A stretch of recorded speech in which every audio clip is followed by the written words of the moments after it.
चाहते हैं।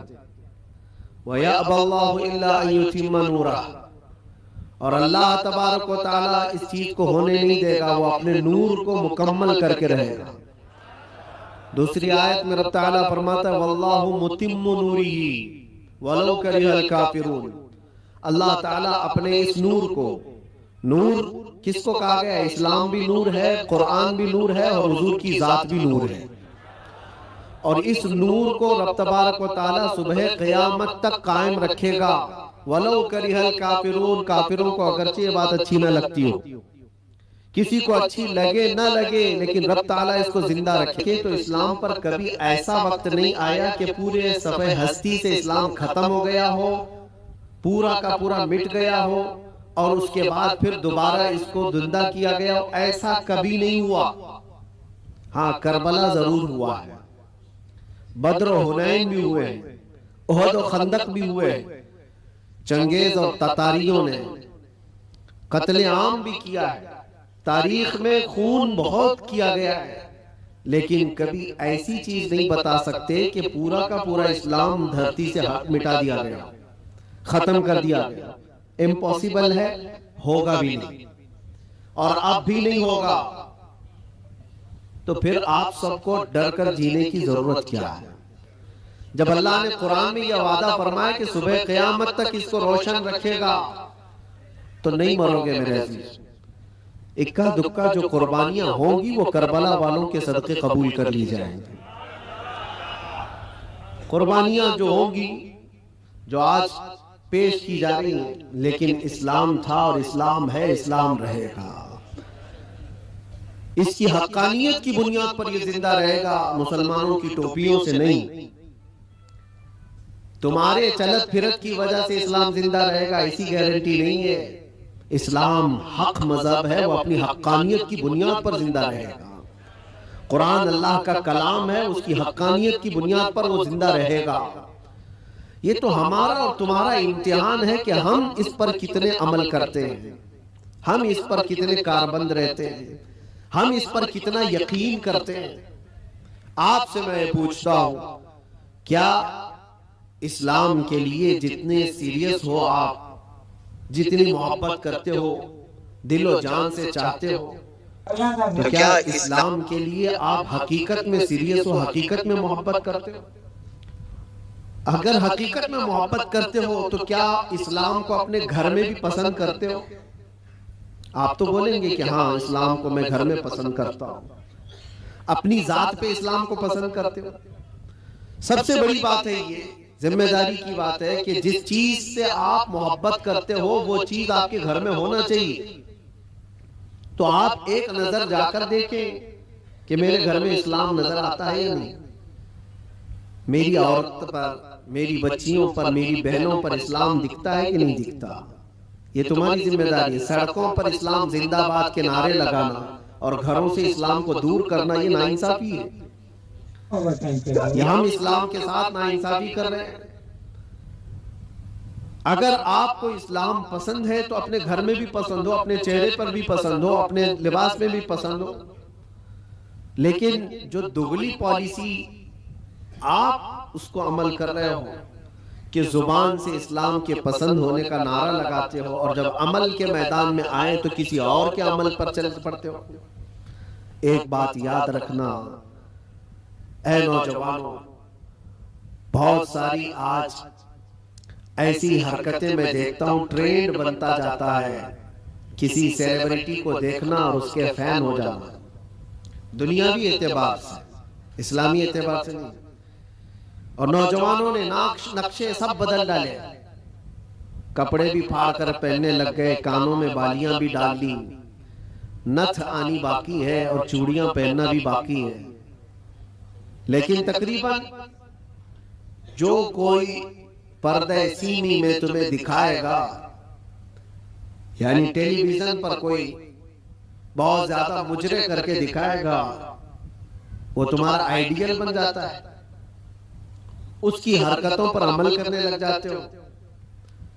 मैं फला एक्टर का फैन हूं, कोई लड़की कहती है फला एक्ट्रेस की फैन है, और सब कुछ वही चाहिए, कपड़े भी वही, किरदार भी वही, नाक नक्शा भी वही, सारी चीजें। एक बात याद रखना, जिसके अखलाक पर तुम अमल करके दुनिया में फैशनेबल कहलाना चाह रहे हो, वो तुम्हें कभी देखने नहीं आता, कभी नहीं देखने आता। तुम चाहे यहाँ से चीखते रहो, चिल्लाते रहो, मैं तुम्हारा फैन हूं, उसको पता भी चलता है नहीं पता क्या मालूम। खामखा किसी के पीछे भागे भागे फिर रहे हो, वो कभी नहीं देखता कि मेरी तरह कपड़ा पहन रहा है, मेरी तरह चेहरा बना रहा है, मेरी तरह बाल का स्टाइल रखता है, कभी नहीं देखता। लेकिन एक बात याद रखो, ताजदार मदीना रसूल करीम सल्लल्लाहु अलैहि वसल्लम के अखलाक पर जो अमल करता है, कसम खुदा की दुनिया के किसी भी कोने में रहो, आमिना के लाल तुम्हें मुलाहजा फरमा रहे, रसूल पाक सल्लल्लाहु ताला अलैहि वसल्लम तुम्हें देख रहे हैं। और ये बात इतनी प्यारी है, जिसको दिखाने के लिए तुम्हें करना चाहिए वो देख नहीं रहा दुनिया वाला, लेकिन रसूल मुख्तार सल्लल्लाहु ताला अलैहि वसल्लम की अगर एक सुन्नत पर कोई अमल करता है तो वो आका अपनी कब्र से देखकर मुस्कुराते हैं। तुम्हारे अमाल उनके पास हर जुमेरात पेश किए जाते हैं, हर जुमेरात को उम्मत के अमाल हुजूर के पास पेश किए जाते हैं। हुजूर पाक सल्लल्लाहु अलैहि वसल्लम फरमाते हैं, मैं अपने हर उम्मती को उसके बाप के नाम से पहचानता हूं, हर उम्मती को उसके बाप के नाम से पहचानता हूं। अब आप सोचो, कल जुमेरात है, हुजूर पाक सल्लल्लाहु अलैहि वसल्लम की बारगाह में फिर फरिश्ते हमारे हफ्ते भर के अमाल लेकर जा रहे हैं और सारी खबरें वहां पर पहुंचती हैं। अल्लाह के नबी सल्लल्लाहु ताला अलैहि वसल्लम फरमाते हैं, अगर अच्छे अमाल मेरे पास आए तो मैं खुश हो जाता हूं, अल्लाह का शुक्र बजा लाता हूं। मुजरिम हूं जहां भर का, बोल, और बुरे अमाल मुझ तक पहुंचाए जाते हैं तो गम होता है और मैं इस्तिग़फ़ार करता हूं। कितने जमाने तक हुजूर पाक सल्लल्लाहु अलैहि वसल्लम को गम पहुंचाते रहोगे, कब तक? इसीलिए मेरे अजीजों, आज के दौर में खास तौर पर ऐसे जो हालात आते हैं, ईद, बकरीद, मिलाद या जो भी ओकेशंस आते हैं, इसमें तुम्हारी जिम्मेदारियां बढ़ जाती हैं। तुम्हारे अखलाक और किरदार पर पूरी दुनिया नजर रखती है, हर एक देखना चाहती है। और हकीकत में देखा जाए तो तुम हुजूर पाक सल्लल्लाहु ताला अलैहि वसल्लम के तर्जुमान हो। तुम्हारे अखलाक देखकर लोग हुजूर को पढ़ने की कोशिश करें, नबी पाक सल्लल्लाहु ताला अलैहि वसल्लम तक पहुंचाने के लिए आप जरिया हो। आपके चलने फिरने के अंदाज, आपके लोगों से बात करने के अंदाज, ये सारी चीजें देख करके दुनिया हुजूर पाक सल्लल्लाहु अलैहि वसल्लम को पढ़ना चाहती है कि उनके गुलामों में 1400 साल के बाद ये जब अखलाक है तो उस नबी के अखलाक का हाल क्या होगा। तो तुम्हारी जिम्मेदारी बढ़ जाती है जुबान को पाक करना, लोगों से मुलाकात के अंदाज को बदलना। अजीज़ान गिरामी वक़ार, नौजवानों पर आज बहुत सारी जिम्मेदारियां हैं। एक बात मैं आपको बताऊं, एक प्रोपेगेंडा जो फैलाया गया, मुसलमान सख्त होता है, मुसलमान खूनी होता है, कातिल होता है, आतंकी होता है, या फिर लूट मार चोरी हर तरह की चीजें इसके ऊपर थोप दी गई। यूरोप की दुनिया में भी ये बहुत फैलाया गया है ताकि डर के मारे कोई इस्लाम को पढ़ना भी न चाहे। तकरीबन आज से 13-14 साल पहले की बात मैं आपको बता रहा हूँ, उससे भी ज्यादा पहले अफगानिस्तान में जब हालात बहुत खराब थे, वहां पर नेटो की सारी फौजें उतरी हुई थी, एक बड़ी जंग चल रही थी। उस वक्त अमेरिका की रहने वाली एक न्यूज रिपोर्टर लेडी है, औरत है, वो हालात का मुआयना करने के लिए अफगान आई थी। वो कहती है कई दिनों तक मैं अलग अलग इलाकों में जाकर के रिपोर्टिंग करती थी और वापस शाम में अपनी जगह पर आ जाती, अपनी क़यामगाह पर आ जाती। एक बार ऐसा हुआ कि एक इलाके में मैं पहुंची और वहां से तनहा आ रही थी, तो जो फौजी थे कुछ जो वहां तैनात थे, महीनों से वो जंग के मैदान में उतरे हुए फौजी, लेकिन उस इलाके के फौजी नहीं, नेटो के फौजी, जिसमें तकरीबन 45 कंट्रीज के फौजी थे, यूरोप के सबके। उन फौजियों में से 2 फौजियों ने इसको पकड़ लिया, इस औरत, और इसके साथ कुछ गलत करने के इरादे से वो एक अंधेरी जगह पर उसको खींच रहे थे, ले जा रहे थे। शाम का वक्त था। इत्तेफाक ऐसा कि दो नौजवान मस्जिद की तरफ जा रहे थे, मोमिनीन में से दो नौजवान वहां से गुजर रहे थे। तो वो दो नौजवानों ने अचानक जब ये हालत देखी कि एक खातून को जोर जबरदस्ती पकड़ करके कुछ लोग घसीट रहे हैं, तो उन्होंने आवाज लगाई और ताकतवर पठान लोग थे, हमला आवर हुए। तो फौजी चूंकि गलत नीयत से उसके साथ बदतमीजी कर रहे थे, छोड़ करके भाग गए जब तक उस औरत के कपड़े उपड़े फटे हुए थे, हालत बुरी थी। लेकिन ये दो नौजवान मुसलमान थे, दाढ़ी टोपी वाले, उस खातून को वहां से आजाद कराया और अपने तरफ ले लिया, अपने पास ले लिया। ये खातून कहती है कि मुझे तो ज्यादा डर लग गया कि ये वहशी मुसलमानों के हाथ में आ गई, अब पता नहीं क्या करेंगे, सीधे ज़बह करते हैं लोग। क्योंकि बचपन से प्रोपेगेंडा दिमाग में था, अमेरिका की रहने वाली, उसके दिमाग में यही सारी चीजें भरी गई थी। मुसलमान सख्त होता है, कातिल होता है, आतंकी होता है, लुटेरा होता है, न जाने क्या क्या चीजें फैलाई गई हैं। वो डरी हुई थी औरत, क्या पता नहीं, वो तो फौजियों के हाथ में थी, वो अपनी जिस्मानी ख्वाहिश पूरी करके छोड़ देते। लेकिन ये लोग तो बहुत खतरनाक किस्म के लोग हैं, ये तो सीधे ज़बह कर देते हैं, खून बहा देते हैं। डरी सहमी हुई उन दो नौजवानों के हाथ में तो आ गई, लेकिन वो दो नौजवान लेकर गए एक कमरे में, इस खातून को बंद कर दिया और ताला लगा दिया, बंद कर दिया। ये डरी थी शायद मेरी मौत का कोई परवाना आने वाला है, या कुछ भी मेरे साथ किया जा सकता है, या हो सकता है मुझे किडनैप करके हमारे मुल्क से कुछ मेरे बदले में मांगने वाले। तरह तरह के ख्यालात आ रहे थे। वो न्यूज रिपोर्टर है, कहती रात हुई तो अचानक दरवाजा खुला, और पूरा दरवाजा नहीं खुला, बाहर ही से कोई बड़ी थाल जिसमें खाना पानी सब कुछ था, अंदर उन्होंने ढकेल दिया और कपड़ों का एक जोड़ा भी अंदर पहुंचा दिया, और फिर दरवाजा बंद कर लिया। मुझे जो जरूरत थी वो खाने पीने की थी, कपड़े बदलने की थी, कपड़े फटे हुए थे, मैंने कपड़े भी तब्दील कर लिए, खाना पानी भी हो गया। दूसरे दिन भी बराबर वक्त पर दरवाजा थोड़ा सा खुलता और खाना आ जाता, फिर बंद हो जाता, जो जरूरत की चीज थी। लेकिन कोई जवान अंदर नहीं आ रहा, कोई जवान अंदर नहीं आता, दरवाजा बाहर से बंद होता है। शाम हो गई, 2 दिन वहां पर उसने गुजारे।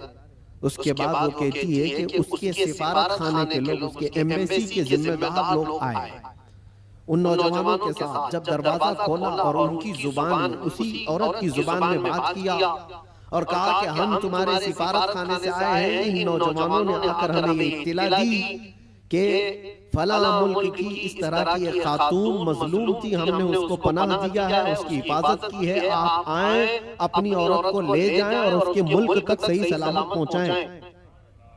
सिफारत खाने के जिम्मेदार लोग आए, उस खातून को सारा वाकया बताया कि इन नौजवानों ने तेरे लिए गायबाना तौर पर क्या मेहनत की। उसका दिमाग पूरा अलग तरीके से चलने लगा कि मैंने बचपन से सुना है ये मुसलमान वहशी होते हैं, आतंकी होते हैं, कातिल होते हैं, लुटेरे होते हैं, ये तो कदम भी नहीं रखते मेरे कमरे में। मैं भी औरत हूँ, खूबसूरत हूँ, जिस्म मेरे पास है, लेकिन कभी इन्होंने देखा भी नहीं। 3 दिन उनके पास गुजारी और उसके बाद जब सिफारत खाने के लोग जिम्मेदार आए और उसको आजाद करवाया, वहां से ले जाकर के वो उसके वतन तक पहुंचाया। वहां जाने के बाद उस खातून ने जो रिपोर्ट तैयार की, पूरी अपने सफर की रुदात लिखी, सारा सफर लिखा और इस हादसे को भी लिखा, और फिर ऐलान किया जो मुझे पढ़ते हैं, जो मुझे सुनते हैं, वो गवाह हो जाए कि मैं इस्लाम को कबूल करती हूँ। इससे बेहतर मेरी इज्जत की हिफाजत मुझे कहीं और नजर नहीं आती। इसलिए कि औरतों की असल हिफाजत और उनकी इज्जतों की देखभाल अल्लाह करीम ने जो फरमाया और उसके नबी रसूल करीम सल्लल्लाहु अलैहि वसल्लम ने जो फरमाया, वो आज भी ईमान वालों के अंदर मौजूद है। नौजवानों, तुम्हारे अखलाक लोगों के लिए रसूल पाक का तर्जुमानी का काम करते हैं, उनके एम्बेसडर हो। और खास तौर पर रमजान में आप देखना, कई मोहल्लों में जहां तुम्हारी शब्बाशी हो रही होती है, रात की रौनकें, और इस शहर में खास तौर पर जो चकाचौंध रोशनी है, इसको देखने के लिए बहुत सारे लोग आते हैं, बल्कि दूसरे ही ज्यादा आते हैं। हो सकता है खाने पीने आते हो, मौज मस्ती भी मकसद हो सकती है, लेकिन मेरे अजीजों, इन दिनों में तुम्हारे अखलाक और किरदार बहुत अहमियत के हामिल होते हैं। इस वक्त तुम हुजूर पाक सल्लल्लाहु अलैहि वसल्लम के रिप्रेजेंटेटिव हो। रमजान को इस तरह से गुजार करके दिखाओ कि आज भी हमारे अंदर स्पिरिचुअलिटी, रूहानियत कैसी है। हम खाने पीने के लिए पूरी रात गुजारने वाले लोग ही नहीं हैं। खाना पीना तो जिंदगी का एक छोटा सा हिस्सा है। हम आए हैं यहाँ अपने रब को राजी करने के लिए। इस्लाम का ये अजीम मैसेज और इस्लाम का ये अजीम पैगाम पहुंचाने का जरिया है। कितने ऐसे लोग हैं जो हमसे राब्ता करते हैं। मेरे अजीजों, सच बताओ, जो हमारे दीन में नहीं है वो प्यासे हैं। बहुत सारे लोग, मर्द हजरात भी, औरतें भी, लड़के भी और लड़कियां भी, दूर दराज से वो किसी न किसी तरह से कांटेक्ट करने की कोशिश करते हैं कि हमारी रूह बहुत प्यासी है, हमारी रूह बहुत प्यासी है। और हम अपनी रूह की सैराबी ढूंढते ढूंढते उम्र बिता चुके हैं, लेकिन हमने आपके बयान सुने या फिर इस्लाम की ये सारी चीजें देखी हैं तो रूह को सुकून सा नजर आता है, सुकून सा नजर आता है। उन लोगों को जो आत्मा की शांति कहीं नहीं मिलती, मेरा चैलेंज है वो रब्बे जुल जलाल के सजदे में उन्हें सारा सुकून मिल जाएगा।